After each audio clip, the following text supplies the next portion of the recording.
네, 이어서 대한민국 시도지사협의회 유민봉 사무총장님의 기조 강연이 있겠습니다. 네, 국장님께서는 균형 발전을 위한 중앙정부 재정사업 운영 방향이라는 주제로 기조 강연을 해주시겠습니다. 네, 벌써 앞에 계시네요. 여러분 큰 박수 부탁드리겠습니다.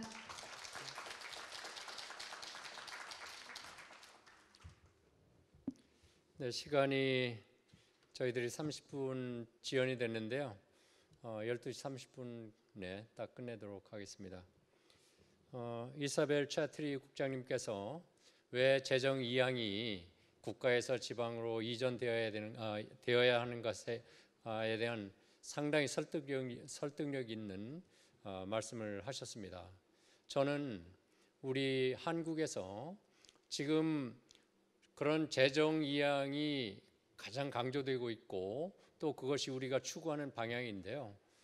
그 안에서 현재라도 지금의 국가와 지방정부의 재정 배분에서도 어떤 점에서 우리가 재정 사업을 아니면 재정을 쓰는 방식을 바꿔야 되는가 하는 좀 더 마이크로한 관점에서 말씀을 나누고자 합니다. 목차입니다. 자, 첫째, 균형 발전을 위한 재정 사업 추진 체계의 현황과 한계라고 되어 있는데요. 지금 우리나라에서 대부분 국가에서 지방 정부로 재원을 보조금 형태로 주고 있습니다. 그때 많은 재정 사업이 지방 정부에서 매칭 펀드, 대응 자금을 편성하도록 되어 있습니다. 그러다 보니까 오히려 국가에서 국가 보조금 사업을 확대시켜 나갈수록 오히려 지방 정부가 의무적으로 지출해야 되는 그 비용이, 그 예산이 점점 늘어나고 있습니다. 지난 5년간 연평균 2조 7천만 원 정도가 늘어났습니다. 그러다 보니까 재정 경직성은 더욱 증가하고 지역에서 자율적으로 추진할 수 있는 사업은 축소되어 가고 있습니다. 예를 들어서 2022년 작년에만 해도요, 항상 중앙부처는 새로운 재정 사업을 개발해냅니다. 왜냐하면 예산이 조금씩 늘어나지 않습니까? 그런데 2022년에 천만남 이용권 도입이라든지 영아수당, 지금은 부모급여인데요. 그 두 개의 프로그램, 보건복지부에서의 이 복지 사업으로만 해도 지방에서 대응한 그 재정이 4,300억 원이었습니다. 이런 식으로 국가에서 주도적으로 어떤 사업을 추진할 때마다 지방정부에서는 지방 재정이 더욱더 끌려 들어가고 또 경직성이 커지는 그런 문제가 있습니다. 많은 학자들이 실증적으로도 이런 재정 사업의 문제점을 끈끈이 효과로 이미 지적한 바가 있습니다. 지금의 중앙부처별 재정 사업의 어떤 큰 문제점입니다. 지금은 정책 분야가 굉장히 다양하죠. 자치, 재생, 복지, 교육, 농촌, 산업, 중소기업, 벤처, R&D, 환경 등 우리 부처가 이렇게 다양하게 구분되어 있습니다. 그런데 그 부처마다 개별적으로 사업을 추진합니다. 그러면 그 부처에 대응하는 지방자치단체의 그 조직이 있는 거죠. 여기서는 팀이라고 했는데요. 그리고 그 중앙부처에 대응하는 정책 고객 집단이 있습니다. 지금 이걸 보시면 굉장히 분절적이고 개별화되어서 사업이 전개되고 있다. 어떤 경우는 동일한 정책 대상 집단이지만은 여러 부처의 프로그램이 거기에 쏠려 있기도 합니다. 복합적으로 연결되어 있습니다. 지금 이런 것들이 우리 한국에서 재정사업을 추진하면서 아주 큰 문제점입니다. 여기 구체적으로 여성의 경제활동을 지원하고 보육 및 여가 문화 등의 공공 서비스를 위한 각 부처의 다양한 프로그램들이 있습니다. 고용노동부, 여성가족부, 보건복지부, 교육부 등등요. 그렇지만 이런 부처의 칸막이식 개별화된 사업은 공공 서비스의 수요자 입장이 아닌 중앙부처의 공급자 입장입니다. 실제 경력 단절을 여성으로 아이를 키우고 있고 그리고 재취업을 또 원한다면은 동일한 한 여성이지만 그에 해당하는 프로그램은 여러 부처, 여러 기관, 여러 조직으로 나누어져 있다는 그런 문제가 있는 것입니다. 그래서 지금부터는 우리가 과거부터 지금까지 어떤 방식으로 이런 문제를 해결하기 위한 부분적인 노력을 해왔는가를 보여드리려고 합니다. 지금 우리 한국에 100여 개의 고용복지 플러스 센터라고 있습니다. 고용복지 플러스 센터가 2014년 출범할 때 고용 서비스, 복지 서비스, 심지어는 금융, 때로는 문화, 체험 이런 것을 여러 부처에서 나누어서 제공되고 있는 서비스를 우선 공간으로라도 고용복지 플러스 센터라는 데를 만들어서 이 부처의 담당 공무원들이 한 곳에 모여서 수요자가 이곳에 오면 여러 서비스를 동시에 일괄적으로 해결할 수 있도록 하자는 그런 출발점이었습니다. 칸막이를 해소하는 데 굉장히 중요한 해결 대안이었습니다. 지금 102개소가 설치 운영되고 있고요. 지금까지 말씀드린 대로 이것은 기존의 개별화된 서비스보다는 이런 통합센터를 통해서 서비스가 원스톱 서비스로 이루어지는 그런 효과로 어떤 수요자 니즈를 충족시키는 사업 중에 하나입니다. 그 다음은 지역행복생활권입니다.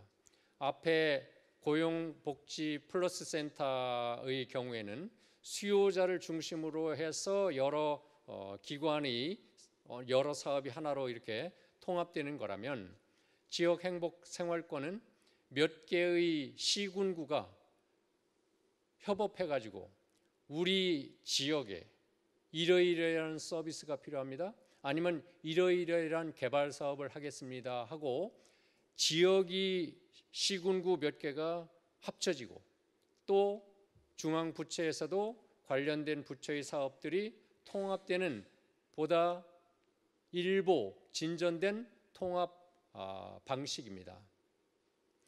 이 프로그램이 진행되는 데에는 현재의 균형발전위원회, 당시 지역발전위원회가 지역행복생활권을 선도사업을 선정하고 지원했는데 중요한 역할을 했습니다.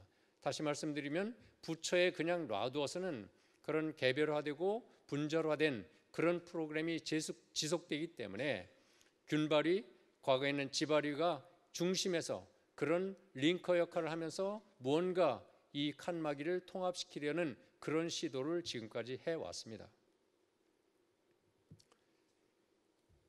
문재인 정부에서는 지역발전 투자협약이라는 또 다른 방식의 그런 통합 프로그램을 추진했습니다.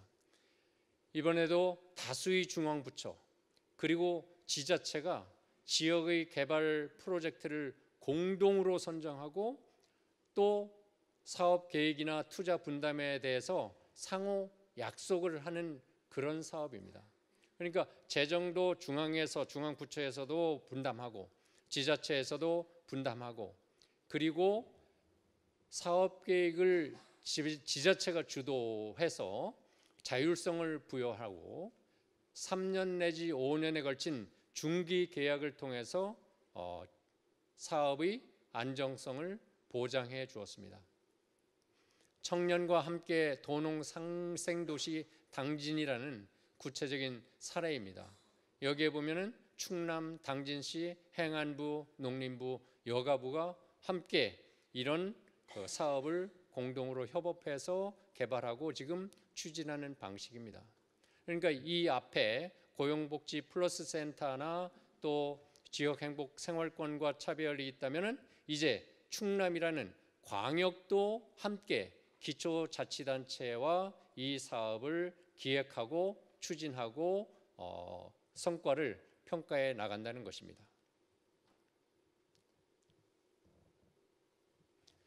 자, 이제는 지금 기획 단계에 있는 사업을 하나 소개시켜 드리려고 합니다. 그동안 교육부에서는 여러 교육부 내에서도 분절화된 개별화 사업들이 많이 존재했습니다. 지역혁신 사업, 산학협력 사업, 대학 평생교육 사업, 전문 직업교육 사업, 그러니까 지역의 지방 대학, 종합 4년제 대학 또는 전문 대학, 그리고 평생교육, 그리고 지방대학과 산업의 연계, 뭐 이런 식으로 교육부 안에서도 여러 프로그램들이 사업들이 나뉘어져 있었어요. 그리고 당연히 교육부가 탑다운 방식으로 주도적으로 이 사업을 공모 방식에 의해서 선정하고 지원하는 방식입니다. 그런데 지금 현 교육부에서 새로 내놓은 안은 RISE라는 그런 Regional Innovation System and Education이라는 새로운 거버넌스 체제를 구축하겠다는 것입니다. 그래서 이 RISE 센터는 광역 지자체 안에 두고 그리고 기존의 여러 다수의 프로그램을 전부 통으로 예산을 RISE 센터로 집중해 주는 것입니다. 이 과정에서 그동안 교육부에서 직접 사업 예산비를 배분하던 방식을, 그리고 그 중간 단계에서는 이제 연구재단 등등이 포함되어 있었겠죠. 이런 중간 단계를 거치지 않고 지자체에 그 재원을 모두 주고 그 지자체에서 그 지자체의 권역에서 니즈를 현상을 파악하고 분석해서 어떻게 우리 시도에서 인력 양성을 할 것인가에 대한 그런 기획을 하고 재정을 편성할 수 있도록 한다면 이것은 상당히 획기적인 그런 프로그램이 될 것입니다. 아직 지자체에서는 그 정도를 기대하고 있는데 과연 교육부가 그런 정도의 자율성을 지자체에 줄 것인지에 대해서는 아직 확신을 가지지 못하고 있는 상황입니다.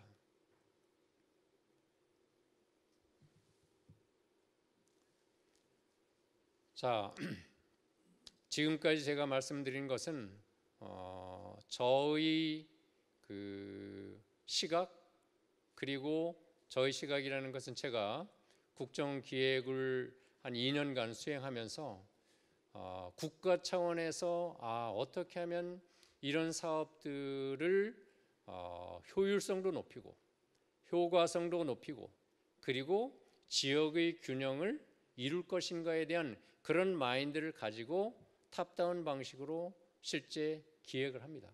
지금까지 저도 그렇게 해왔었습니다. 그런데 앞서 말씀드린 대로 가장 큰 문제는 이들 사업 간의 연계성이 떨어지고 부처마다 칸막이로 그 사업의 시너지 효과를 내지 못하는 그런 것이 가장 큰 문제였습니다. 여기 한번 예를 들어보겠습니다. 부처 차원의 계획이 지역에서는 무계획하고 무질서다. 방금 말씀드린 대로 교육부는 교육부 나름대로 우리 전문대학을 경쟁력을 키우기 위해서 이 예산 예를 들어서 3천억을 어떻게 전국에 있는 전문대학에 배분해 줄 것인가.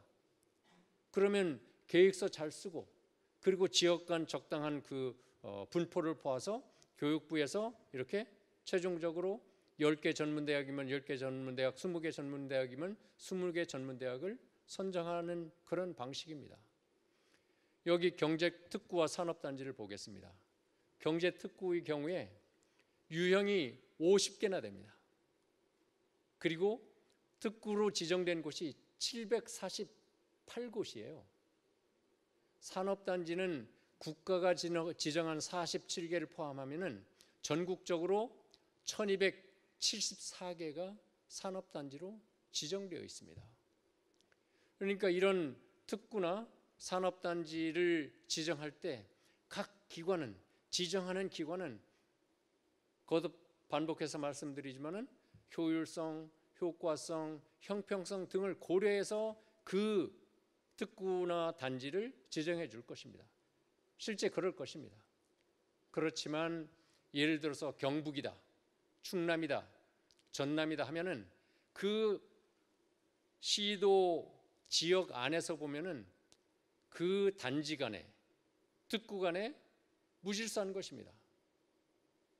좀 심하게 얘기하면 누더기식 특구 지정과 단지 지정이 된 것이죠. 위에서는 조화를 이루었습니다. 우리가 제사상에 사과, 배, 감, 귤, 대추 등등의 여러 제사상에 갖춰야 될 그 제물들이 있다면 중앙에서는 배를 나눠주는 데는 배를만 나눠주고, 사과를 나눠주는 데는 사과를 나눠주고, 탕을 나눠주는 데는 탕을 나눠주는데 나중에 제사상을 보니까 여기는 대추가 빠졌네, 여기는 탕이 하나 빠졌네, 여기는 전이 하나 빠졌네, 그런 꼴입니다. 그래서 이제는 우리가 이렇게 재정사업을 통해서 재원을 배분하는 방식을 바꿔야 된다. 그것이 제가 여기 시도지사협의회 사무총장을 와서 더욱더 신념으로 가지게 된 어떤 국정 운영의 패러다임의 전환입니다. 제가 있을 때 그런 것을 다 하지 못했습니다. 점진적으로 진화되어 가고 있습니다. 지금 이제는 무언가 좀 더 과감하고 혁신적으로 패러다임을 전환하는, 국정 운영의 패러다임을 전환하는 그런 시점이 되었다고 생각합니다. 그래서 제가 제안드리고자 하는 것은 광역시도가 국정 운영의 상당히 중추적 역할을 해야 된다. 지금까지 지역개발은 기초자치지자체, 그러니까 산단이나 이런 것이 다 그런 식으로 그 지정이 많이 되어 왔습니다. 그리고 국가는 탑다운식으로 기획을 합니다. 이제 그 중간에 시도가 이 부분을 좀 더 분절되고 단절되고 개별화된 이 재정사업의 프로그램, 재정사업들을 시도가 중간에서 통합하는 그런 링커 역할을 할 필요가 있다. 그때는 광역시도가 지역 내 기초지자체가 되겠죠. 그 기초지자체에 분포되어 있는 기업의 특성들, 산단이나 특구, 심지어 교육, 인구, 노동력, 환경, 인프라 등등을 종합적으로 고려해서 부처의 칸막이를 넘어 광역 차원에서 통합적인 발전 계획을 국가에 제안하고, 국가는 이 시도에서 올라온 종합계획 발전 계획을 보니까 우리 부처에는 이 부분이 해당하는구나, 우리 부처는 이 부분이 해당하는구나, 우리는 이 부분에서 규제를 풀어야 되겠구나, 여기는 재정을 도와줘야 되겠구나, 지원해야 되겠구나, 이런 방식으로 관련 부처가 한자리에 모여서 맞춤형으로 원스톱 지원하는 그런 방식의 지역개발에 대한 패러다임 전환이 요구되는 것입니다. 물론 개념적으로 2000년대에 들어오면은 특히 유럽 국가에서 홀 가버먼트라는 용어를 많이 쓰기 시작합니다. 홀 가버먼트, 홀, WHOLE, 전체라는 것입니다. 그러니까 유럽의 많은 국가들도 부처의 개별화된 국정 운영이 가져오는 비효율성, 자원 배분의 비효율성을 이미 알고 있었어요. 그래서 대부분 총리, 유럽은 내각 책임제가 많으니까 총리 가까이에 그런 홀 가버먼트의 시각에서 플래닝을 하고 조정할 수 있는 역할을 부여하기 시작합니다. 우리도 지금 국무조정실이 있어서 실제로는 그런 역할을 하도록 역할이 이루어져야 되는데요. 우리나라는 이상하게도 재정과 인사권을 가지지 않으면, 권한이 없으면 말을 잘 안 듣습니다. 자율적으로 협업이 잘 안 돼요. 그러니까 부처의 칸막이를 중앙부처에서, 국가에서, 아니 심지어는 대통령 비서실에서라도 이것을 통합적으로 기획해서 지역 발전에 대한 사업, 재정 사업을 한다면 저는 그것도 찬성합니다. 국가에서 그렇게 잘 한다면. 그런데 설사 그것도 지금 어렵지만 지금 부처 간의 모든 사업들이 부처 간에도 경쟁을 합니다. 여기가 이런 사업 한다고 언론 발표하면 한 2, 3일 후에 다른 부처에서 우리도 밀리지 않으려고 다른 사업 기사화시킵니다.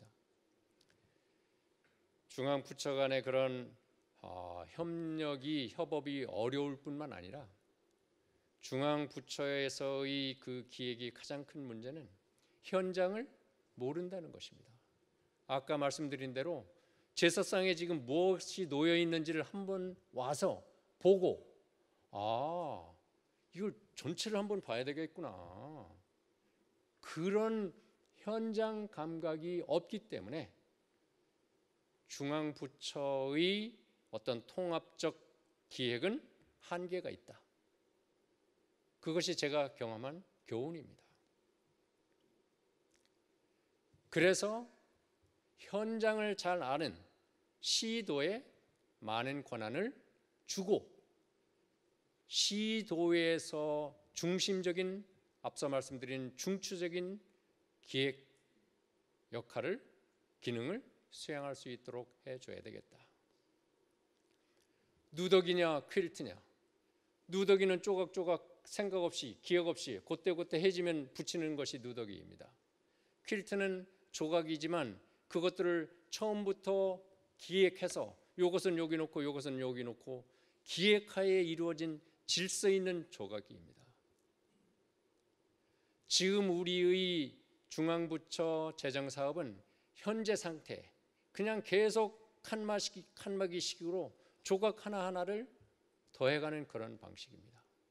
그래서 이제는 현장을 정확히 진단하고 분석해서 중범위, 광역 차원에서 자원 배분을 최적화가 아니라 극대화하는 노력이 필요하다. 중앙부처 중심의 탑다운식 결정이 아니라 시도 중심의 바텀업식 기획으로 패러다임을 전환해서 그 시도의 기획안을 중앙부처가 심사하고 평가하는 그런 상호 교우적인 과정을 거치면서 사실은 이제 중앙과 지방이 대등한 위치에서 지역 발전을 위한 기획을 할 필요가 있다. 정책 대상의 그 전환이 이루어지는 건데요. 지금까지 고용복지 플러스 센터라든지 그 행복 생활권 그 프로그램이라든지 등등은 정책 대상을 집단으로 해서 재정 사업이 이루어집니다. 사실 각 부처가 지금 나누어져 있는 걸 보면은 기능으로 그 조직화가 되어 있고요. 그 기능에는 각각 서로 다른 대상 집단이 있습니다. 그러니까 대상 집단을 중심으로 해서 단절적으로 칸막이식으로 이루어졌던 그런 정책을 이제는 광역 시도라는 그 공간을 중심으로 해서 이 모든 것들이 통합될 필요가 있다. 그래서 그 지역 안에 포함된 모든 일부 정책 대상 집단이 아니라 모든 주민을 통합적으로 중심에 놓고 정책을 할 필요가 있어졌다. 거듭 말씀드리지만은 시도를 중심으로 해서 시도지사, 시군구 단체장 모두 현장에 대해서는 정말 24시간 모니터링하는 그런 행정을 현장에서 진행하고 있습니다. 그렇기 때문에 현장 중심의 통합적인 지역 개발이 가능하고, 그 다음 기초지자체 단위를 넘어서서 시도, 중범위로 했을 경우에 규모의 경제와 시너지 효과를 제고할 수 있다. 다시 요약하지만 시도는 단순한 지역 발전이 아니라 기업의 분포, R&D 역량, 노동력, 심지어는 초중고등학교의 그런 교육 여건, 그리고 인재 양성 프로그램, 대학에 해당하겠죠. 정주 여건, 그 지역의 집값이라든지 주택이 어떻게 공급되고 있는지, 인프라, 환경 규제, 수정원 등등을 종합적으로 검토해서 우리 시도에서 글로벌 경쟁력을 갖출 수 있는 어떤 하나의 산업 생태계, 예를 들어서 경북 같으면은 원전이 주변에 있으니까 원자력 에너지에 대해서는 우리 경북이 세계적인 원전 에너지 생태계를 한번 만들어 보겠다. 그런 전문 인력들이 경북에 오도록 하고, 어떻게 그 사람들이 오도록 하기 위해서 정주여건과 초중고 교육, 그리고 환경, 문화까지를 종합적으로 패키지로 설계하고 그것을 중앙부처에 제안하는 그런 메가 프로젝트가 필요하다는 생각입니다. 마지막 슬라이드입니다. 이렇게 어떤 국정 운영의 중심축을 국가에서 시도로 전환할 때 당연히 수반되어야 되는 것이 자치 조직권과 시도의 위상 강화입니다. 이런 통합적인 개발 계획을 하고 재정을 운영하기 위해서는 조직과 인력이 뒤따라야 되고, 그에 따라서 시도지사가 정원과 기구를 결정할 수 있는 그런 권한이 주어져야 된다. 현재는 지자체의 기구 및 정원을 엄격히 제한하고 있습니다. 심지어 시도, 시군구의 기구 및 정원을 규제하는 별표가 12쪽에 해당합니다. 하나하나 다 지금 행안부에서 규제하고 있는 것이죠.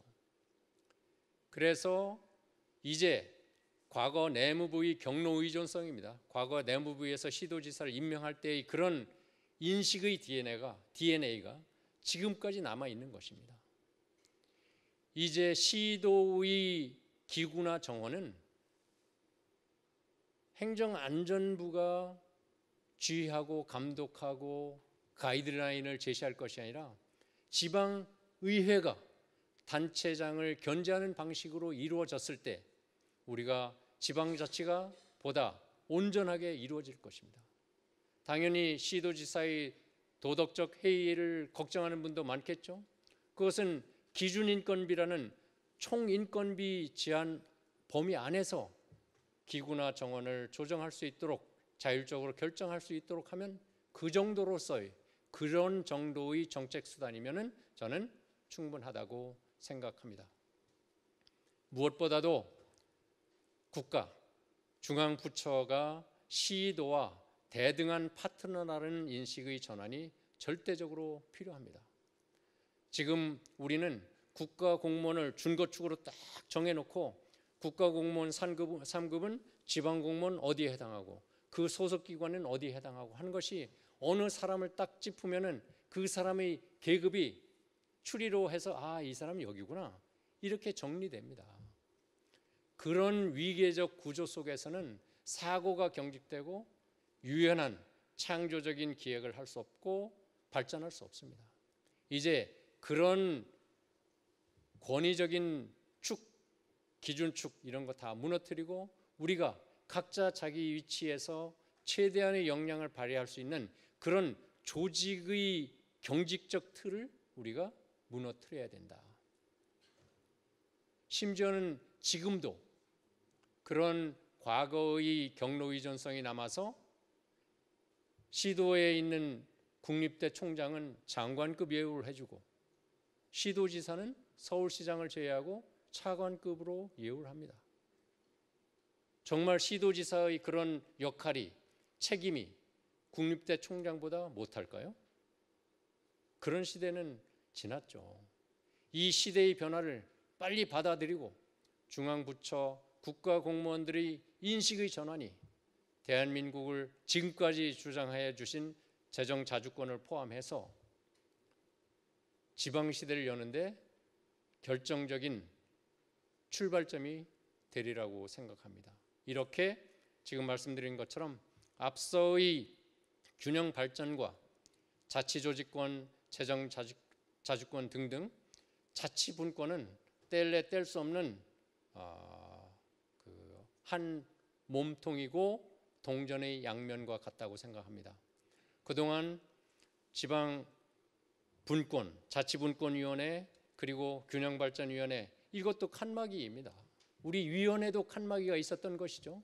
균형발전은 균형발전대로 기획을 하고 자치분권은 자치분권대로 기능 이양 받으려고 노력을 합니다. 서로 소통이 잘 안 돼요. 그걸 지방시대위원회라는 것으로 하나로 통합하는, 다시 거듭 말씀드리는 홀 거버먼트, 하나의 대한민국이어야 되고 하나의 대한민국 정부가 되어야 되고 그 과정에서 시도가 중추적인 역할을 할 수 있을 것이다.